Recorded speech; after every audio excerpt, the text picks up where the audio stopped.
Have you ever found yourself staring at your trading charts, desperately waiting for a clear buy or sell signal, only to end up stuck in analysis paralysis? The RSI indicator has been a go-to tool for traders for decades, but its overbought and oversold levels have become more of a myth than a reliable trading strategy. Today, we're going to debunk the misconceptions surrounding the RSI and provide you with a simple, yet effective way to use it in your trading.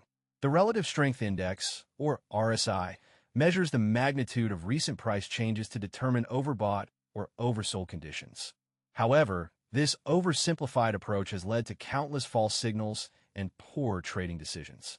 A more nuanced approach involves using the RSI in conjunction with other indicators and parameters to create a comprehensive trading strategy. Let's dive into the specifics of our strategy.